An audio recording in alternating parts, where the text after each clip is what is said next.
PPI, is this the, I don't know if this is the Pro Series. They're definitely different eras.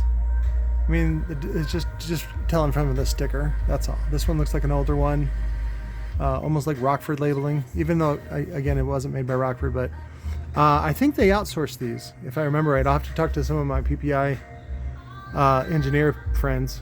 So pretty simple, and this frame should be open tool by now.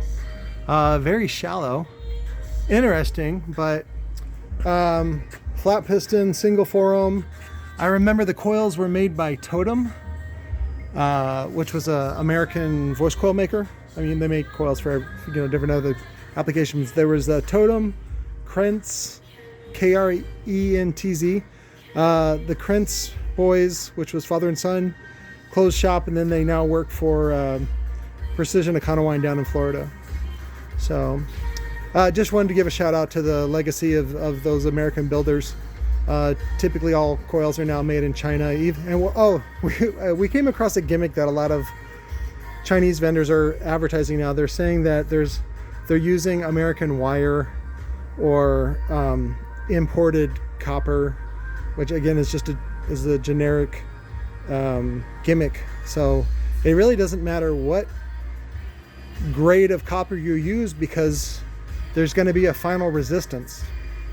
So, and they use aluminum all the time, so it can't be any worse than aluminum, right? So again, you're looking for a resistance. For some reason they act like, a lot of people act like conductivity is important in a coil. It is, but it's not the final thing. You want that resistance, you want that EM force. That's what you're there to create that. I don't know, again, somebody yelled at me for they're like, Chinese coils are shit. They're not shit. They're made exactly the way that American coils are. The way that you can bake them in an autoclave, or you can hook them up series parallel and cook them with either DC or AC. It just gets them hot to a certain degree, and you can even have them on a steel table like this. I don't know if you've ever seen the Chinese factory floors. A lot of times it looks just like this, and it's open air. On the sides it'll be open air. It won't even have any windows, and it's just a workspace, and you can cook them there as long as you can kind of control temperature. And again, you want to bake them appropriately. Let me show you some good coils. Again, just as a reminder, there's no special coating you could put on a coil to make it better. So this is what normal coils used to look like. This is the half-pound copper fucker that I got from Dan Wiggins' buyout over at a Dyer. 60 millimeter fucking tough-ass coil. It's really good. That's what they should look like, or even lighter than that. So here's some, I think these are the MTX ones I got from PSI. This is aluminum wire. Not that it does anything. What you're looking at is the color of the enamel on the wire, okay? That's all you're looking at. Now some of these new ones, all they do is overbake it to give it that dark color. That's it.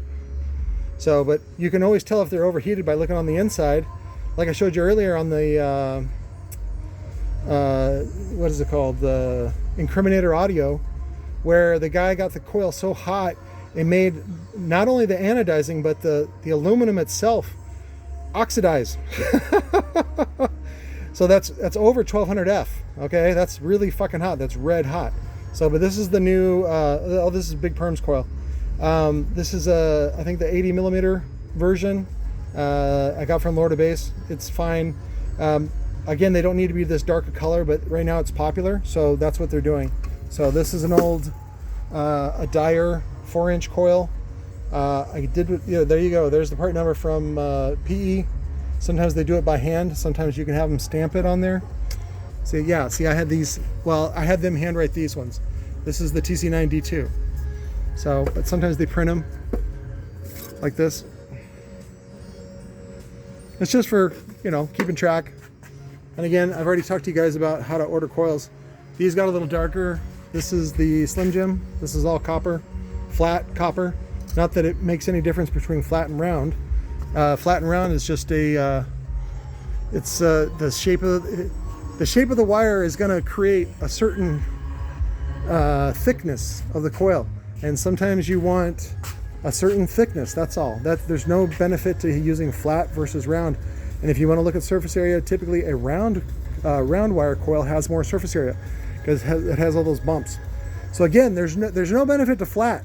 A lot of people will advertise flat just because that's what they have, and they make it sound like it's a asset when it's not an asset or a liability. It's just a feature. So anyways, I just wanted to advertise these guys. $100 each shipped.